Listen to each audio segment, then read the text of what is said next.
Well, welcome back. Appreciate you all taking some time here on a mid-June morning. A lot of other things I'm sure you'd be doing, but appreciate you taking a little time to spend with us. We're going to talk today about summer school, and I know it's already going on for most of you. Some talked to a person yesterday, they're already done with summer school. But hopefully, as you start planning, as Carol reminded you last week, the time is now to be planning for next year. So as you start thinking about next year in summer school, all of it plays in. Hopefully, this will help you as you just think through what you might be able to generate and go from there. But first, be remiss to not thank Carol for last week covering the session. I thought the resources were outstanding. The timeline that she gave you is just invaluable as you start. I mean, there's no time that's too early to start thinking about what the FY27 or the FY28 budget might look like and how you're going to impact that, who you're going to engage. So just great information, the necessity for communication and the transparency that she just encouraged. I can't reinforce enough because the more people you can get involved, there's just going to be a little less, a little softer impact when some of those decisions have to be made. So again, appreciate Carol and all the experience that she brings. So today, we're really going to focus on these five things. Just talk about some of the key summer school standards. We'll go through, walk through the scenario of how you calculate summer school finance, and we'll look at that from a formula district, a small school hold harmless, a large school hold harmless. All of those have a little different intricacies that impact the finance. We'll talk briefly about just payroll reporting and the importance of getting that in the right fiscal year and how to match that up. We'll talk about school transportation a little bit, and then briefly talk about some meal options and what that looks like. And so we'll jump in. So the summer school handbook, which I've referenced in this, is important. You go there, tons of information, but important to understand that this summer school is what happens between the end of the regular term and the opening of the next term. So it doesn't have to be in June. It can be in July. It can be June and July. It could be even into August. I would caution there at the bottom of the screen, you see that August 15th is the due date for the August core data, and summer school has to be reported by that point. So that might drive a little bit of your end date if you were trying to have a later summer school. But really, any time between those two dates, you can have your summer school. Minimum term has to be at least 120 clock hours, and I won't get into the details. I would encourage you to go to the handbook because it can be a combination of things, including ESY, the extended school year, to create that 120 clock hour calendar. Most districts that I've been aware of have had a similar elementary high school calendar. So both oftentimes will go the minimum of at least 120 clock hours. Summer school does need to be approved by your Board of Education. So you present that we're going to go, you set the time, the date, the number of hours that you're going to attend. You can use a service provider. Again, that would need to be approved by your board because there's going to be a contract that lays out the terms of that. We'll talk a little bit later about what a service provider contract might look like for summer school and how that impacts the bottom line financially. You can have virtual electronic offerings. Again, that's spelled out in the handbook. State transportation aid is not allowed for field trips. So that's a non-route mile entry into your transportation aid application, and I'll talk a little bit more about that on a different slide. You cannot charge a fee for if you're going to offer if you're going to be turn it in for hours to the state to be reimbursed. So in other words, if you've got something that is going to require that you charge the students a fee to be a participant in, then that would be not allowed for your reimbursement. Caution for non-resident students. Only one LEA can claim a student in summer school. One of my prior districts, we ran into this. We share a K-8 between the two districts, and sometimes it can be a little bit confusing. But we went round and round trying to get clarification on a student, maybe two students, that had taken summer school courses at both sending high schools. And so that became a little bit of a challenge. So make sure that if you're enrolling a non-resident student, that they haven't previously that summer been in a program already. Because my understanding is the first district gets to count the student. Okay, so this is the link to the summer school handbook. And again, it'll be in the slide deck when it comes out to you. So I think the important thing about summer school is oftentimes you want to have a summer school because it can generate some additional income. I don't want to lose sight of the fact that we're in education to provide students with opportunities to grow, to be served, to not have the regression in the summer. So everything shouldn't, the only decision shouldn't be about are you making money or not making money. But it is important to understand, at least if we're going to offer summer school and we want to have at least minimal services, being able to calculate how much you're going to receive, then allows you to look at, okay, can we afford to have summer school? Can we afford to have additional services during summer school, etc. So some of the ways that you get paid for summer school are through the basic formula, the classroom trust fund, and I won't go into that a great deal because what basically the classroom trust fund is only important if you are trying to maximize a transfer to Fund 4.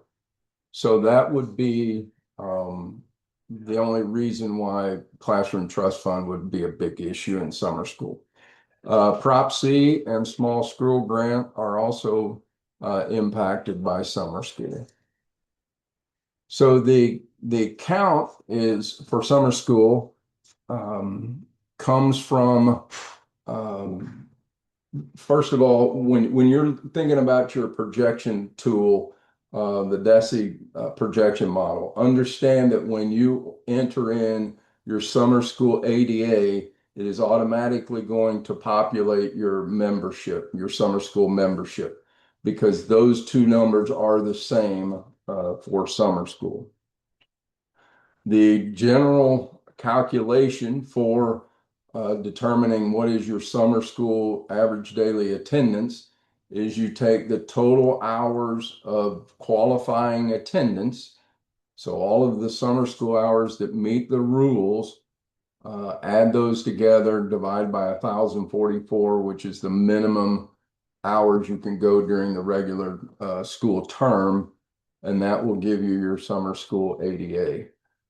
I'll show you that on the spreadsheet calculation. So if we had an example, summer school students attended 42,300 hours, you divide that by 1,044, and you would have 40 and a half ADA. And just generally speaking, you would have about 8 or 9 times that number of ADA would be kind of your enrollment. So you probably, to generate 40 ADA, you're probably going to have close to 400 students enrolled in your summer school. Okay, let me see if I can make the share change here. Give me just a second.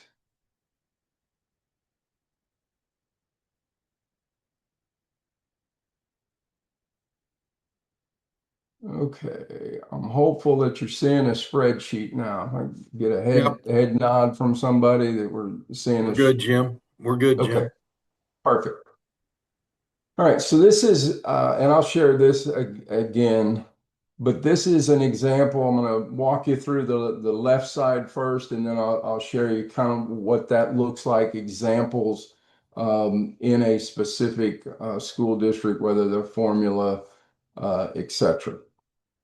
So, like I said, the things that are impacted would be Prop C, your basic formula, small school allocation. And so that's the green part there at the top is where you would go in, you would put in your estimates that you want to use for your projection. Then, however many hours that you have approved for your summer school, and understand that the more you got to have 120, but the more hours you attend, because this is let me give you a comparison. In the regular term, if your regular term is 1,050 hours or it is 1,100 hours, you do not get any more money for going those extra 50 days because in the regular term, your divisor is it changes by however many hours that you're going to school. In the summer school calculation, the divisor does not change. It stays at 1,044. So the more hours that you attend, the greater the ADA that is generated. So when you plug in the hours that that you're going to attend, so I've used 120.33. It would take students attending 100% of the time, it would take an enrollment of 8.68 students to create one ADA. Now you'll see if I go to 140 hours, now it only takes 7.5 students to create one ADA. Hopefully you kind of get an idea of how that works. The next section says students needed to at less than 100% attendance. So we know that if they attended 100% of the time, 120 hours, we would get one ADA. Likely they're not going to attend 100% of the time, so you can put in what's my best guess at the attendance percentage. And at 90% now, it's going to take approximately 9.5 students to generate one ADA. Moving on, and Kelly, if anybody pops something in the chat regarding this, please let me know now so I can stop and address that question while it's fresh on what people are thinking.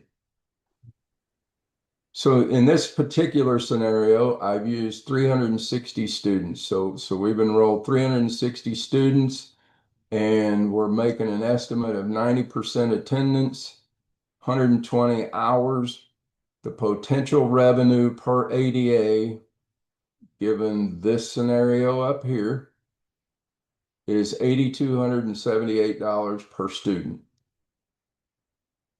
The estimated revenue impact for the guaranteed payment is $254,000. The estimated revenue impact from Prop C, which you won't realize until the following school year, would be $54,000. So we're going to generate about 37 ADA, and it's going to create 250,000-ish for guaranteed payment and about 55,000 for Prop C. And if you think about it, one of the things that I'd done this a long time, and I got to looking at summer school in detail. One summer we were talking about doing some contracted summer school, and in my mind, I was thinking my ADA or my additional ADA was about $4,500 per student, because that's when you go through the full calculation, you divide by your ADA, your average is going to be less than the SAT.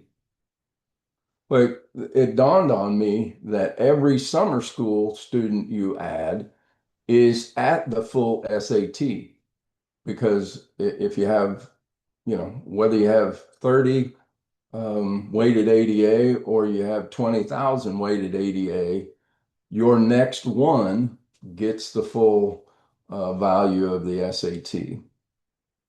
So in essence, you can get pretty close to these two numbers by taking your estimated new ADA and multiplying it either by the Prop C amount or by the SAT and the DMV, the dollar value modifier, to estimate these. So then what I did was, okay, well, let me show them a scenario of what this might look like. So I've got an example of a formula district. Using the projection tool, put in Prop C at 1465, SAT is 6,700. I kept all of their attendance and their weightings. I kept all of that the same for the 2 years. So their basic formula amount is shown there for the 2 years. The Prop C amount is shown for the 2 years based upon no summer school. Then I populated the summer school for FY27 with the, whatever I had down, 3734.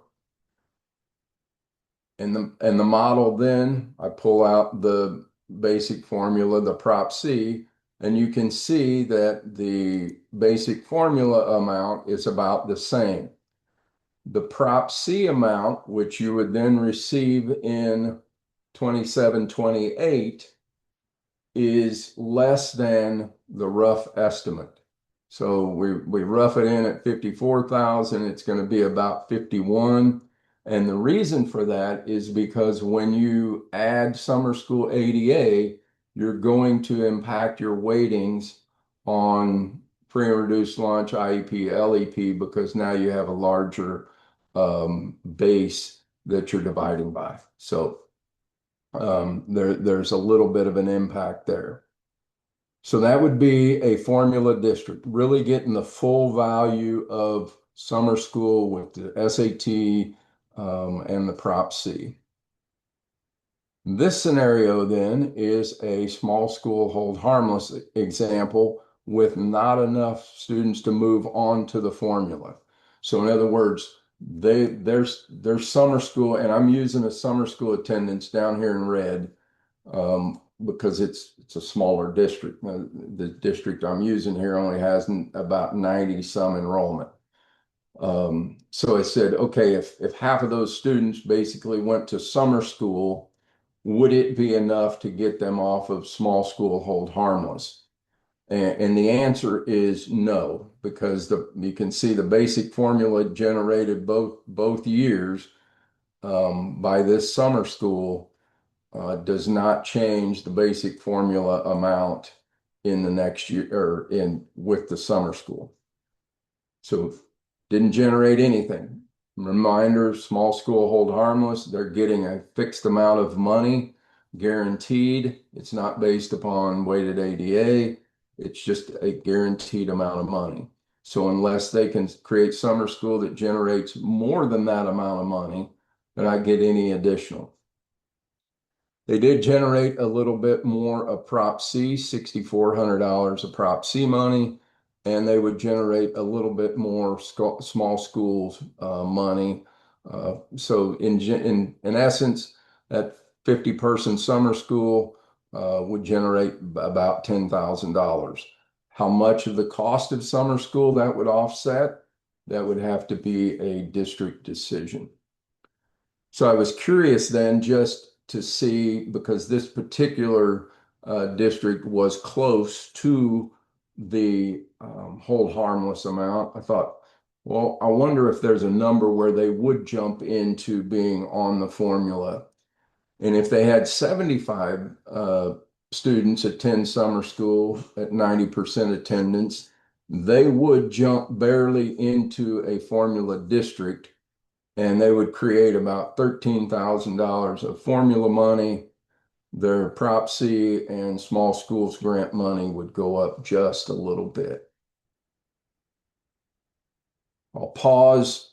Any questions about formula district and small school hold harmless calculation before I jump over into large school hold harmless?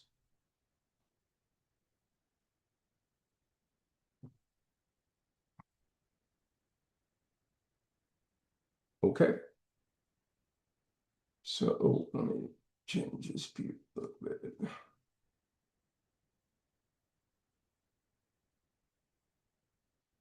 Okay, so what changes then when you go to a large school hold harmless is instead of using the SAT, you're going to have to use whatever it is, your dollar per weighted ADA to determine your difference, because you're fixed at that amount. You're not getting the SAT anyway. So how much would it impact? Everything else here is the same, still using the same 37 ADA to get at it, but we're going to jump in here and change the SAT number. We're going to go with the dollar per weighted ADA, and I'll pull this over. This is kind of hard to see, but this is, if you think about, this is just your general school finance report when you go in and look, and it shows it in a large school hold harmless over here. You can see they had so much local effort that they aren't getting any state dollars in the current formula, but they were held harmless at $1,104 per student per weighted ADA. And so that is where a large school hold harmless would get their summer school figure for running their calculation. And if I do that, oops. If I do that, you can see that their basic formula jumps up $4,100 or $41,000, which is essentially the 1104 times the new ADA, 37 ADA, and then their Prop C also jumps up. So they generate about 100 or $92,000, $93,000 with that summer school. And ironically, when I looked up this district to run the calculations through, they actually stopped summer school the year before the formula switched to weighted ADA weighted membership. I don't know that it had anything to do with it, but as a hold harmless district, summer school probably was costing them pretty good dollars.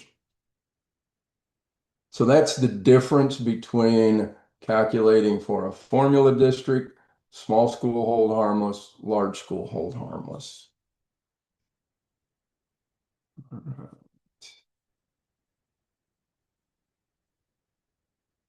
Kelly, any questions yet? I'm going to switch back over to the PowerPoint if not.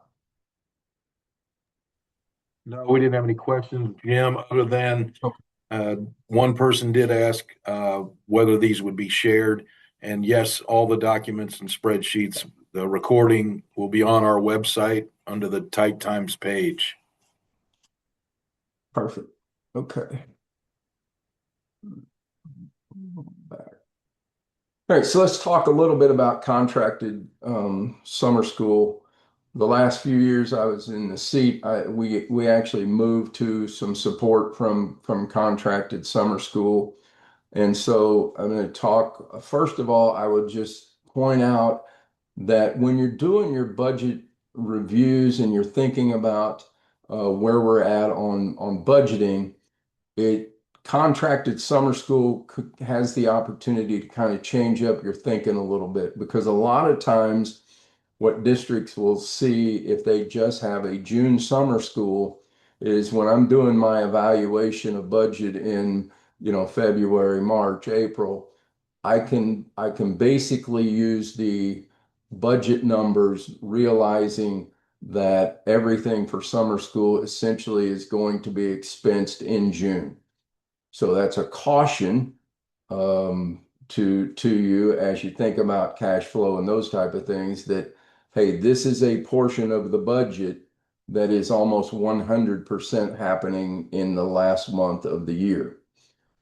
When you go to contracted summer school, that changes a little bit because you're likely to have the wage portion of summer school in the current fiscal year. So in other words, right now we're wrapping up FY26.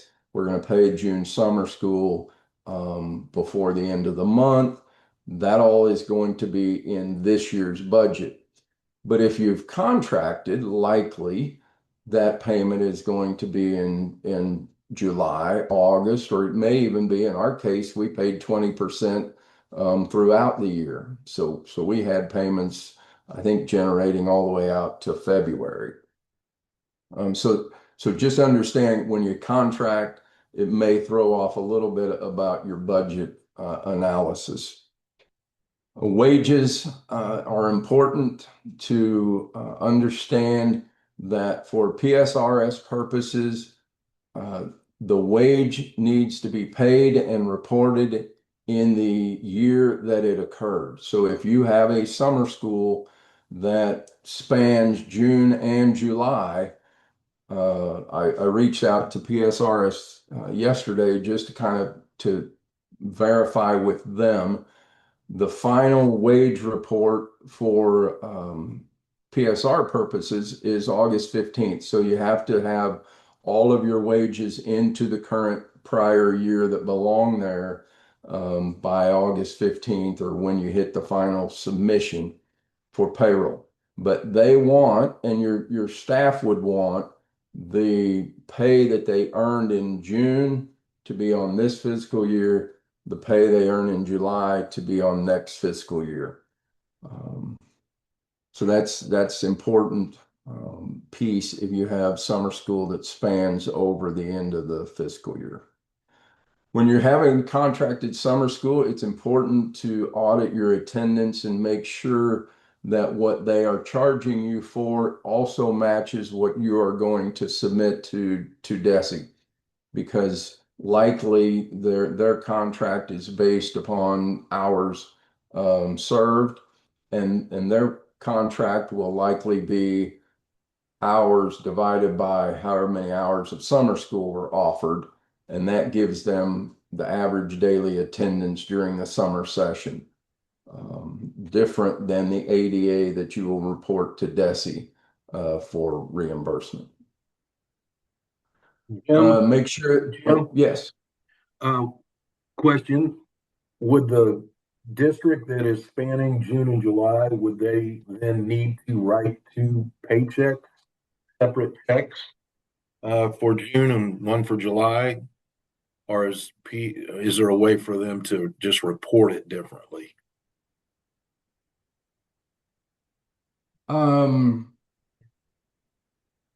They would have to report it for, I would go back to my accounting days. I would think for purposes of consistency, you would want to do the same thing. So that if you're reporting summer school wages all in July this year, make sure that you're reporting them all in July next year and then the following year. But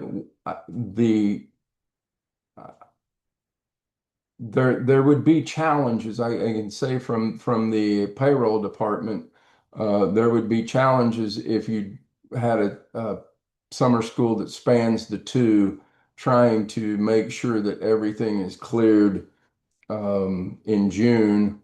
Let's say you June 29th is the last Friday of a cycle. You don't really have time then to generate a paycheck. So staying consistent and making sure that those wages are reported PSR PSRS purpose and PEERS purposes in the right fiscal year.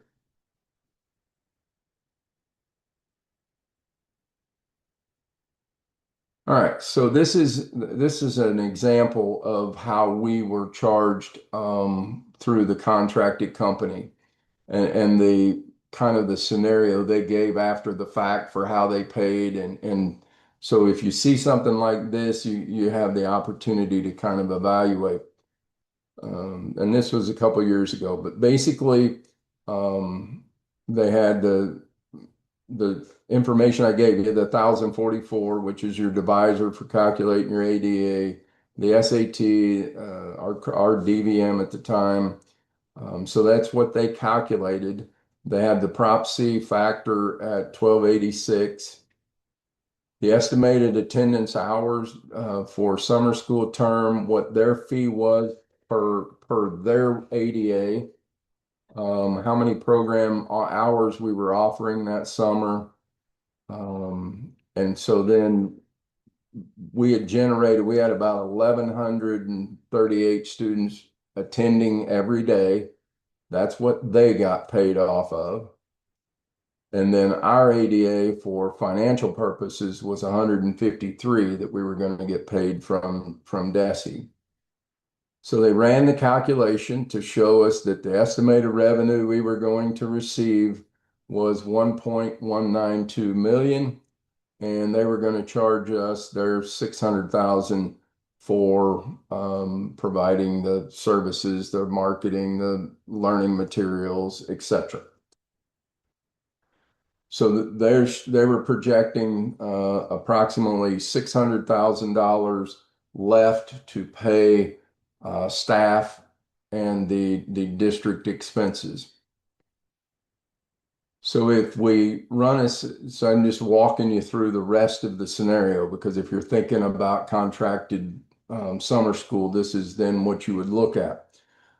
Our arrangement with them was that they would guarantee a $75,000 profit off of summer school, but we had to hire our personnel and pay for them, their benefits, etc. So one thing that you want to make sure if you're going to enter into this type of an arrangement is that you have clarity on what positions they will essentially agree to. Because again, if you said if they said we're going to guarantee you a $75,000 profit, and then you wanted to give everybody on your staff a summer school position, they wouldn't go for that. So you have to be specific about how many students per teacher do we have to have? Can we have a nurse? Can we charge you for a secretary for building? So you make sure that you know all of those pieces before you enter into that contract so that you know what personnel you're going to be able to have. So again, I got a little ahead of myself, but summer school payroll, you're going to report and pay the wages in the right years. Summer school wages should be approved by the Board of Education. So whatever stipend schedule you're going to use, make sure that the board has approved that. I would get legal support for any summer school pay for those already on contract, because there are rules about, well, if they're going to do additional things that aren't covered on their contract, or if their contract ends, it's X number of days, and they're going to work those days, then they're going to work summer school, then they're going to work the rest of their days. You want to make sure that you don't have an issue where somebody's going to raise, they're double dipping. And so make sure you have legal support. That typically comes into with principals and building secretaries specifically about how they're going to get paid if they're already on contract. And then the regular payroll rules apply, PSRS, PEERS, and all of your standard withholdings. So let's talk briefly about transportation and food service. So our district operated route costs for summer school are going to go to 2552. If it's disabled, 2554, and then prop share and ECSE 2557, 2559. If they are contracted routes, then you're going to have 2551 for the contractor, 2555 if you're paying another district, and you're going to use the object code 6341 for route and 6342 for non-route expenditures. And then for disabled, it's going to be 2553, 2556, and the same object codes. Prop share, ECSE, same function codes as above, and the same contracted object codes. So it's important to delineate the summer school transportation route miles, go on the ineligible miles part of the state application as disapproved route miles. Any field trip miles, so in other words, the disapproved route miles are the miles getting them to and from summer school. If you take them on field trips, which DESE actually encourages to explore and expand their, those miles go in line C, non-route miles on your application. On the food service, I have just included links here so that you can go look at the two options. DESE does have a comparison sheet that they do to kind of show you the difference between the two summer school options. And that would be a discussion that I think you'd probably want to have with your food service folks and the people that are most closely associated with that work. Right.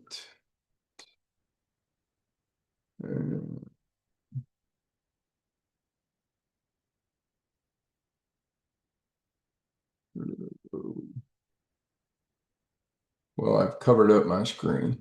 Okay, that was the last slide anyway, Kelly. So we're a little bit early. We've got time for a few questions.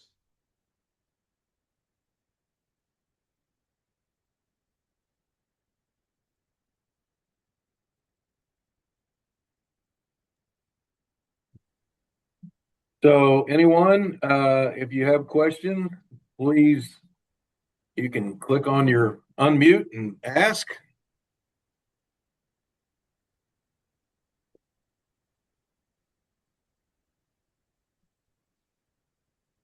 Hey, Kelly. Yep. I know you mentioned as far as summer school and double dipping, and you said seek legal counsel, or Jim, you said that. Can you provide just a couple examples of maybe what you're seeing across the state in terms of how school districts are kind of taking something that they've inherited and addressing? What are some examples that you're seeing with that?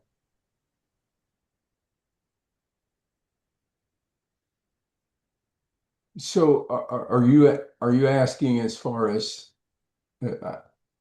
so my concern is, and it has always been, if let's say a high school principal's on a 12-month contract, they don't they are paid, that contract says that they're going to provide X duties.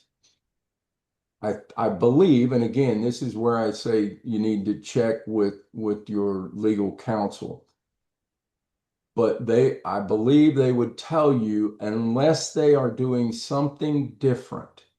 So let's say that they are creating the curriculum for summer school, or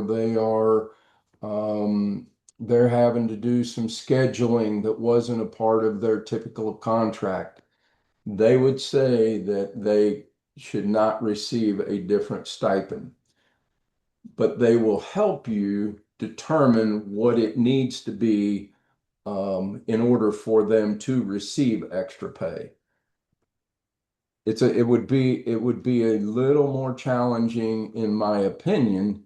It would be a little more challenging for a non-certified person, unless there was something significantly different with what they were doing in their duty. Kelly, I don't know. Do you have examples from across the state? Well, I think that's one of the reasons probably why school districts maybe use their assistant principals who aren't on a 12-month contract to do that summer school to help them, one, get experience running a building, but two, also they can provide pay outside of the contracted pay.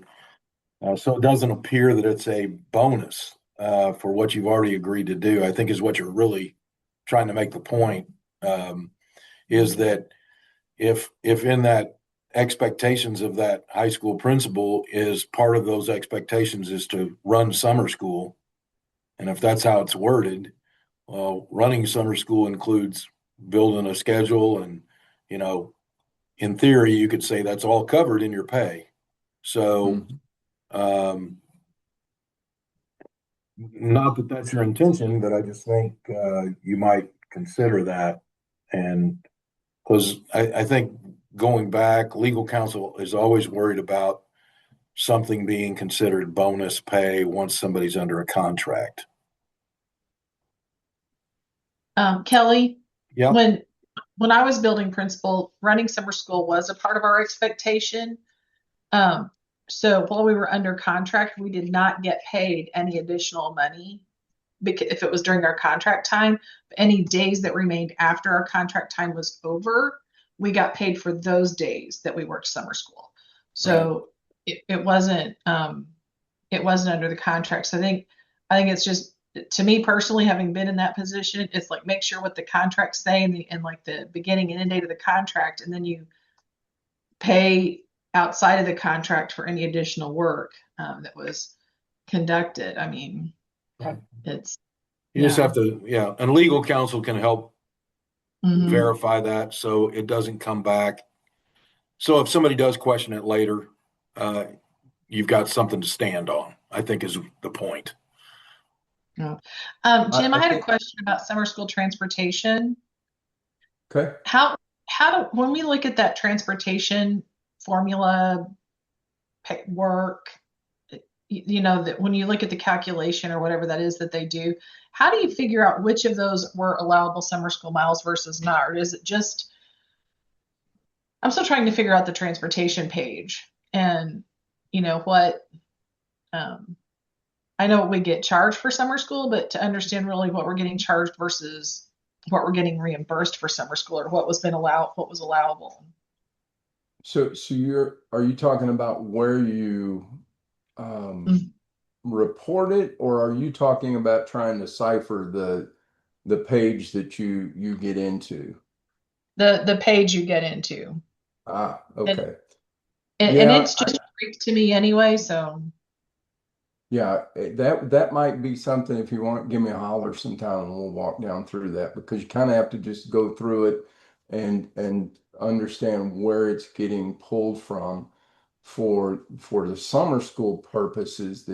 I mean, as you prep for your ASVR and year end, I think it's important, and maybe going into summer school knowing ahead of time that we have to report transport the commuting miles in box B and the field trip miles in box C. So making sure that whether it's contracted or district transportation, that they understand that they have to keep those separate.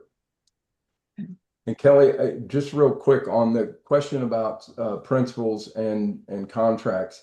One of the things that I would think about is if your district is such that you really need to be able to pay the principals a little bit more through summer school. That's part of helping attract them to your district or whatever. Then you might just think about how you're going to set up their contract for the following year. So in other words, do you set it up for if your school calendar is 180 days, do you set their base calendar up for 190 days and it's 10 days before school starts, and then they can work summer school after. But being creativity forward thinking about how you design their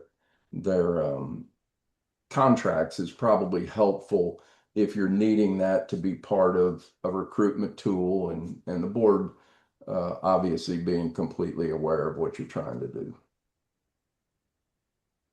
Can you build in, much like with our superintendent contracts, we can build in clauses for like mileage stipends or things like that.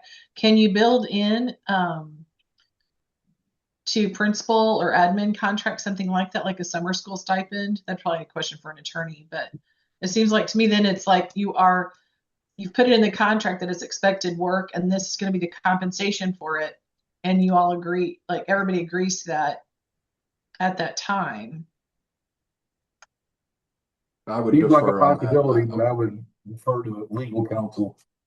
Yeah. I'm not weighing in on that one.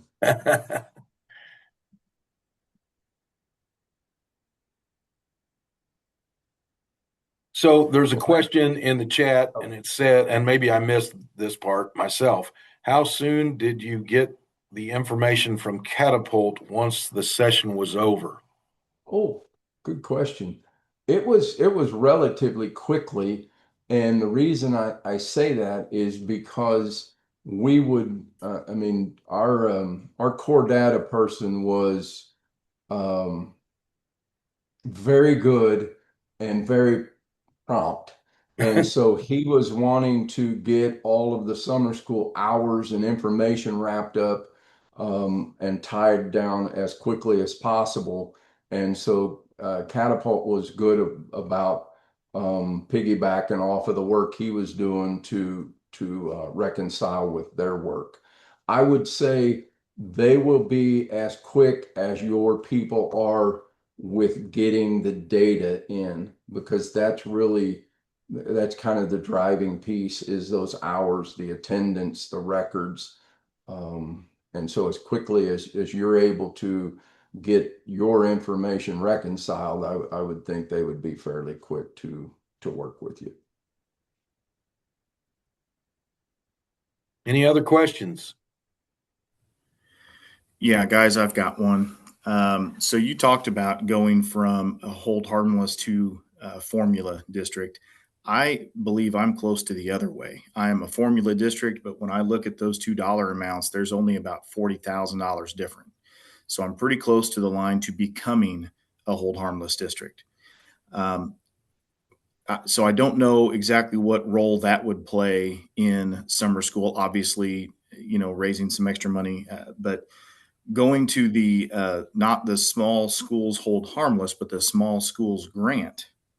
So being less than 350, we get some additional small schools grant money. However, less than 350, we're currently at 330 ADA, and next year possibly 335 ADA. So one of the reasons that we don't have a preschool or summer school is because the additional ADA might push us over that small schools grant number, right? I mean, I'm thinking about this correctly. I guess I'm just looking for validation that I'm thinking about this correctly. Because if I get, enough kids in here, I appreciate your worksheet about translating number of summer school students into a dollar amount. I really appreciate seeing that. So thank you for that. If I get enough kids in here that will increase our ADA by 15 kids, that might be too many. And then all of a sudden I lose $300,000 of small schools grant, right? Am I thinking about that correctly?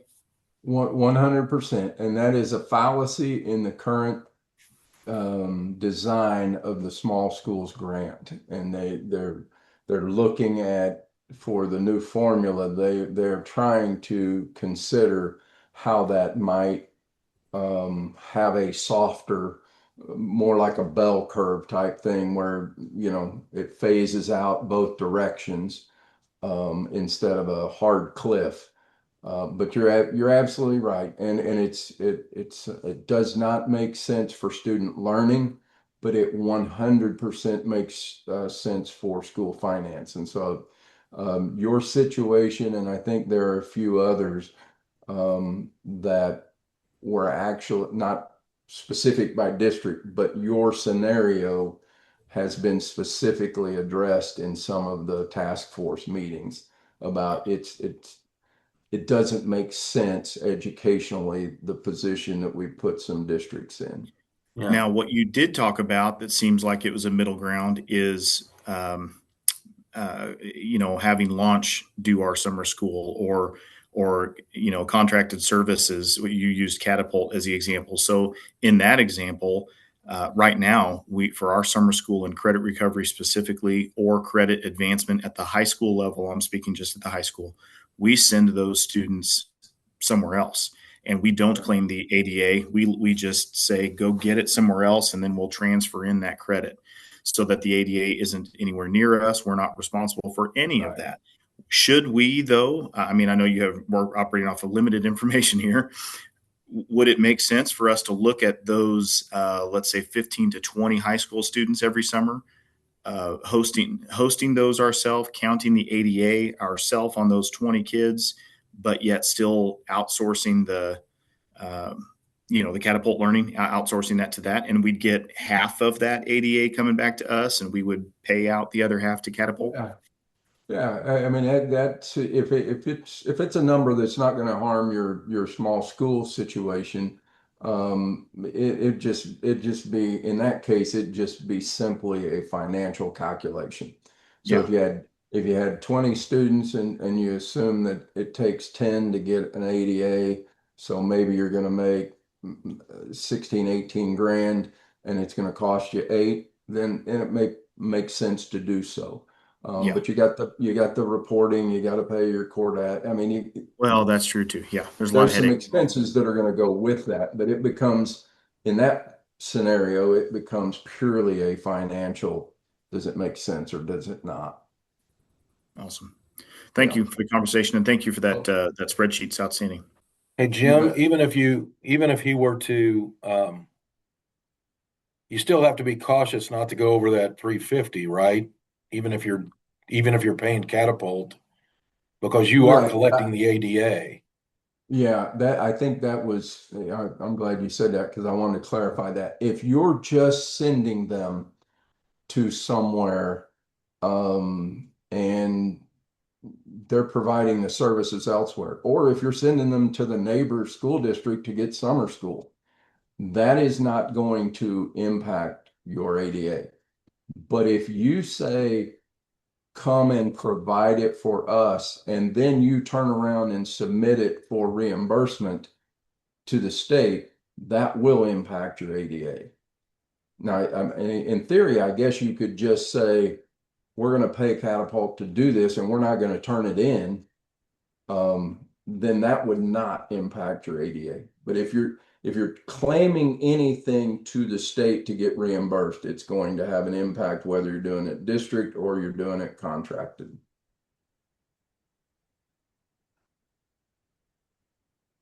Anyone else? Yeah, I was just going to piggyback off that for Jonathan. When you're looking at that, just like to help you out, we had 125 students enrolled in summer school this year. We're going to average about 88% attendance, and it's going to generate about 5.7 weighted ADA in the calculation next year. We had the same last year, and I'm just anticipating about the same for next year. So number one, you never have 100% attendance in summer school, like it, and so it's gravy. But just kind of a rule of thumb, if you're looking at it, think about like how many students it's going to take you to get that one ADA or that 2 ADA that you want, but not go over that threshold kind of thing. But that's just like to help you kind of put pencil to paper and some numbers. That's been our number the last 2 years, and it's held pretty steady. Awesome. I appreciate that.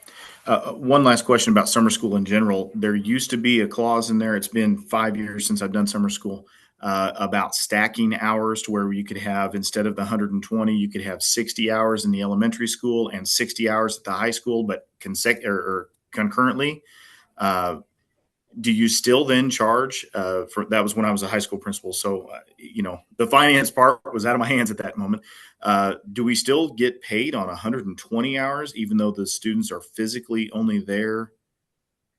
Well, I guess they Yeah. stack. They literally Yeah. just stack, and that's why they call Two it. separate questions. The one is, does the summer school qualify? And that's where you get the stacking. So you got 60 hours at high school, 60 hours elementary, that's your 120. So you have a qualifying summer school. Then the question becomes, if a high school student went 60 hours, you get 60 hours for that student. So it would take the high school student 60 and the elementary student 60 to get to the 120. Yeah. Okay. So essentially, it would be like cutting that ADA Yeah. almost in half. Then, yeah. Correct. Yeah. Okay. Thank you. Yep. Great questions. Jonathan, I was just going to say we're in a very similar situation as you. And the tricky part is that ADA is you're having to guess, estimate that very closely for the following year. And if you have students that, come into your district and it bumps you over that 350, you could have had summer school anyway, and it wouldn't have impacted the grant. If you're right on that bubble, that's the unfortunate part of the way the calculation is designed.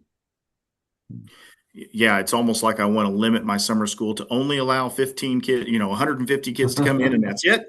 And then hope that gives me 3 or 4 ADA to play with next year. And I guess you used to be able to just kick kids out, and now that still counts for attendance, I guess now, right? But anyway, yeah, thanks, Eric. Good questions. Thank you all. Last opportunity. One more.